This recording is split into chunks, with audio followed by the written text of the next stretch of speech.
What's poppin', Five fans? I know you didn't expect me to pop up on a Tuesday, but we are here for another Instagram live interview with the King, Bobby Green, UFC Lightweight, 26-10. He's a two-time fight of the night winner, a submission of the night winner. He is one of the most entertaining fighters in the UFC, and we get to interview him today. He'll be joining us shortly. Hope you guys had a good week, good weekend. Sure, it's all good. There he is, the king, Bobby Green in the So, house. uh, How you doing, boss? shit, chilling. Doing well, doing well. So sorry, it's been, some confusion within us, but we're here. We made it. I appreciate you giving me the time. Thank you so much, Bobby. What's up? Can you hear So me? it's yeah, I can hear you. I can hear you perfectly. Okay, good. Yeah. So it's been a week since your win against Lando Panada. How you feeling since then? It's another day at the office. They at the office. So Already, but mhm. I'm trying to get my hand fixed. Did you break your hand after that fight? Hopefully not. I'll find out as soon as they let me know on the fucking little X-ray or whatever. Blah blah blah. Hopefully it's not. I mean, I feel like it's still moving and stuff, so I should be okay. I think I'm gonna be okay. Yeah. Maybe I'll come back like I want you for like October, November. Absolutely. Like we want to see you back in there because you are one of the most entertaining fighters in the octagon. So what do you feel that you did different from the first fight to the second fight? That I did different. Hmm. To be honest, there's not too much of a difference. I think the whole Corona shit right now got everybody like paying attention. You Yeah. know, like shit going on. You're not in the crowd. You don't get no beer in your hand. You're Yeah. all just like talking with your buddies and trying to get on your snap. And everybody's like, fuck it. The fight is on and everybody's paying attention.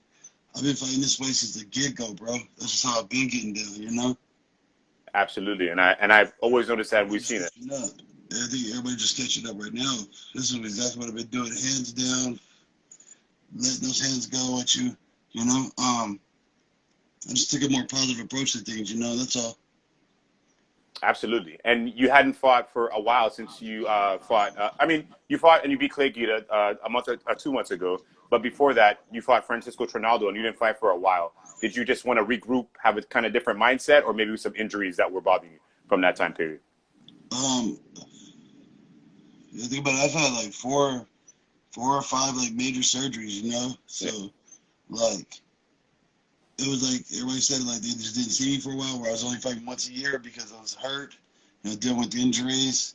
Uh, I went to school, I graduated from electrical school, so I was just doing a lot of other shit, you know, like I kind of like got unfocused, you know. My buddy's like, hey man, you need to put all your Darian Caldwell. I don't know if you're familiar with the Darian Caldwell. Darren Cole, yeah, absolutely. Of course, from Bellator. I mean, we were sitting in the hotel and shit. And he was just like, nigga, you need to go ahead and just like focus, you know, like you're doing too much. You're doing this, you're over here, you're over there. Like, bro, I do a lot of jobs. Like, I work like 2 or 3 jobs in the last 3 years. You know what I mean? I've been like, as soon as I got home from the fight, from the Trinaldo fight, I was Yeah. back at work the next day. You know, back at work doing this. I'm doing electrical, or I was doing installation. I was installing like wrapping ducts. You know what I mean? Shit like that. So I'm always busy doing something. I finally just said, fuck it. I'm gonna focus on nothing but fighting. And That's that's what awesome. you've been seeing these last 2 months. That's awesome. And we've appreciated you being in there the past 2 months and giving us those fights, especially during this time period where everything is just, crazy, just like you said with the whole coronavirus. But after the fight, you brought up living in 50 different homes growing up and just being everywhere and having a lot of different friends from different cultures. How did that end up getting you into mixed martial arts after you wrestled in college? I didn't wrestle in college. I wrestled in high school. In high school, in high school. Yeah. Man, to be honest, me and my buddy were hanging out, and we all wrestlers and shit. And so we're drinking at a little party like type shit, and they're like, "Man, look, we're gonna go to this little part. We're gonna go to this little freestyle tournament. It's open. We could do it since we graduated. Like, fuck, let's go." So I was down there. I was fucking around, doing stupid shit, having fun. And some guy, Mexican guy, came and stopped me. He's like, "You should fight." He was like, "You should fight." And he showed me a fight card, and I was like, "Okay, I'm in," you know. And that's how we just looked at it from there. I fought like maybe 2 weeks later. 2 weeks later, wow, with just that amount of just having your wrestling background, Yeah, man, I had no fight experience. unbelievable, unbelievable. That's something that we didn't know. That is awesome, and not that many people can say they can just jump into an MMA fight 2 weeks after just This is when it fight. was raw, bro. Like I was fighting in Mexico. I go all the way to Mexico, fight in Mexico.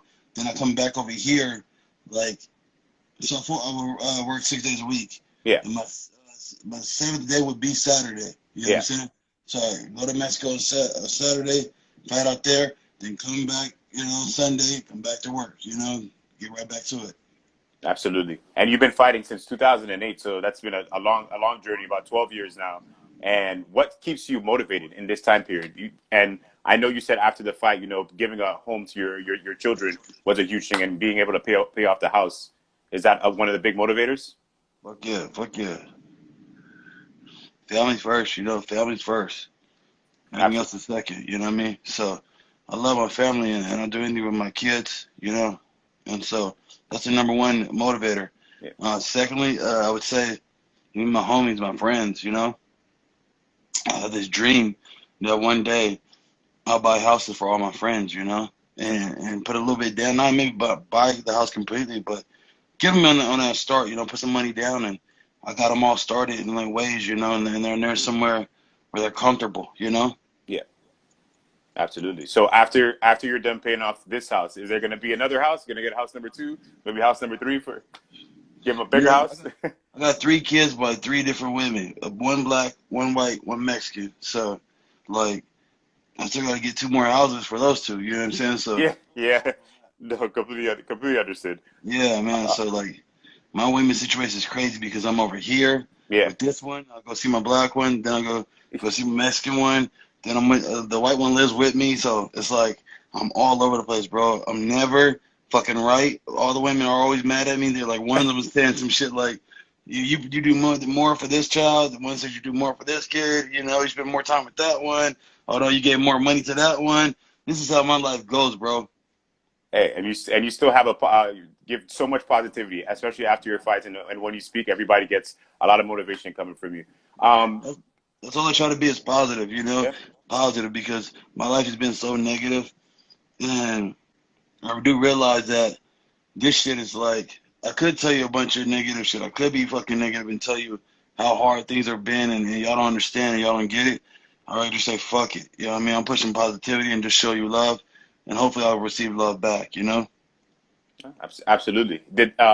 How did you get? I know you retired like about 2 years ago. Was there something specific that made you like not want to do it anymore? Yeah, yeah. It's interesting that you asked that question.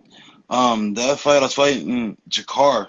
Yeah, your car close. Yeah, Jakar close. When I was fighting Jakar, um, the weigh-ins I passed out twice trying to make weight. Wow. I had just got off of surgery, off of knee surgery. I'm making weight. I passed out twice. I take like almost like 10 hours to make weight. So I spent all night trying to cut. I didn't even go to sleep. It was just a wreck. And still, I still came out. I felt that I still beat him in that fight. And then I got robbed by the judges. It just really broke me where I was just like, I did the utmost to get there. Did everything I possibly could to show, to put my family first. You know what I'm saying? And it just broke my heart. Like, damn, this shit is like this. How can you not? When I got twice the numbers, is this nigga? You know what I mean? I Yeah. got twice the numbers. How the fuck this nigga wait over me? You know what I'm saying? Like that's the shit I don't be getting. Like I got twice the numbers. I got more takedowns. I got more punches. I got more kicks. I got more everything you doing. I got more of. Fuck you. How you win? So that's what should be having me like confused about this shit. Like somehow these judges, how they judge fights. And what got you out of that like, you know what? I want to come back. I'm not going to let that hold me back. I still feel like I'm one of the best around. What pulled you out of the retirement? Um, right after that, I was already saying I was gonna come back, but you can only go when they put you out there. The Ronaldo thing came, so then I'm like, all right, fuck it. I'm gonna come back. I'm gonna go back to their land. I'm gonna go in their backyard. If you've been in Brazil backyard, that shit ain't no joke. Like, Yeah. The like, fans are like crazy. Everybody's there. yeah, I've heard some shit, but that shit was no joke. Like, it was definitely an eye opener for me for the first time being in Brazil and having everybody just hate you. They really sticking for the crowd. Like when you over there, you can watch the TV. You look at the TV like who and they're showing the fights. Yeah. They don't even show the Americans. They don't even show who they fighting. Wow. They just show the Brazilian fighters. You know what I mean? Yeah. I wish we got some love like that. You know what I mean? But it'd be like they just show just all the Brazilians. You'll see whoop whoop. You'll see Trinaldo. You'll see Verdum or like a fucking Anderson Silva, any of those big guys that's on there. The whole lineup of whoever's on the card. They put them all out there. They only celebrate their guys. They don't even show who they're fighting. I'm like, damn. So then you go out to that crowd and it's fucking roaring. It's roaring. They just like fucking just kill him, you know? I start taking my shit off. I start throwing my shit at them, and they went crazy for me. They were going crazy. They were like, okay, we fucking with it. As soon as I got ran out of shit, as soon as I ran out of clothes, they got back to fuck you. Fuck you. Like, oh, y'all gonna rob me first. Yeah. And the whole move, I'm ahead and everything screaming, you're gonna die, which is absurd. Exactly. Ooh, those Brazilian fans. But Bobby, who do you want to fight next? Who's next on the docket? You want to get somebody in that top 10, top 15? I don't really have a choice. Keep it 100 with you, okay? Yeah. Every nigga that I fought is a guy who got put in front of me. I don't get a choice. Like I done said like 10 guys. They don't matter. They always like, oh well, we give you this guy. So I only get who they put in front of me. If I had some choices, I would pick. You know what I mean? I would pick like I would like to fight like Ianquinta. You know what I'm saying? Someone like that. James Vick was talking that shit. You know, I told him like meet me in August. I don't know where he was at, but he didn't show up. You know, I was there in August. The other Maca Desi guy said he wanted to fight me. I'm like, okay. You know, like I take all opportunities. My style is just so funny that nobody ain't picked it up yet. You know, Dominic Cruz. I got the honor of sitting down and talking with Dominic Cruz after my fight. He's like, bro, you just like the way you switched this and did this. He's like, it's crazy how you can go through surgery and still come back. You know what I mean? And move the way that you do. Yeah. The same shit on these niggas. The same shit, bro. I'm doing the same shit. Look at my other fights. I'm doing the same shit on these motherfuckers. The shoulder roll that they said don't work in MMA, I'm the motherfucking king of that shit. Yeah, they not call getting me hit. The Mayweather MMA. Yeah. I'm running this shit for right now. You know what I'm saying? Like, with this shit, like, Mayweather, to be honest, he couldn't do what I do in MMA. He would get taken down. He would get served up. I'm the perfect fighter for this shit when it comes to this Mayweather shoulder roll, blah, blah, blah. I've created this whole style where it actually works for the full-on MMA, where someone like a Conor would say Mayweather wouldn't survive, but no, a guy like me who would fight like a Mayweather can show that I can fight with the best of them. I fought with the best of them. I fought with Poirier, I fought with Edson, I fought with some of the best guys in the division and showed them, look, I could have just out-wrestled Edson. I should win there toe-to-toe with them. I went down and tried to take down Poirier. Nope. I'm going toe-to-toe with these guys where the best where they're at, you know? I'm just different like that. Absolutely. And that job is amazing. There's so many different things that you do in that cage that I feel that everybody should watch. And every single one of your fights have been extremely exciting. And those split decisions, I felt you personally won, but, you know, judges in this game. But, Bobby, do you the final question, and thank you so much again for this time. I appreciate it, brother. Do you think that you're in this sport for your legacy or more you want a champ? What matters more to you, a championship or your legacy? That's a great question. It's a great question. I'm gonna answer it like this. Hold on, I think my dad over at the door. Hold up. Yep. What's up, Pop? I'm on a little interview right now, real quick. Let me finish this up. Yeah, so the question was my legacy or for a title or whatever you were saying? Yeah. Let me answer the question for you real quick, make it simple. For me, my brother always says, you need to say you're going to go for the title. You need to say you're going to go for the title. You say you're going for the title. You know, you're hunting for gold and blah, blah, blah. I'm here for respect, okay? That's the first thing I'm looking for. And to be honest, I haven't started getting that respect until now. I've been doing the same things and no one's noticed, you know? Just had these dips and stuff where I felt like nobody was watching. Now I feel like people are watching, and now I'm going to even kick it up even more. You know, I'm going to bring up the energy even more. Like, my fights are a show from the beginning to the end.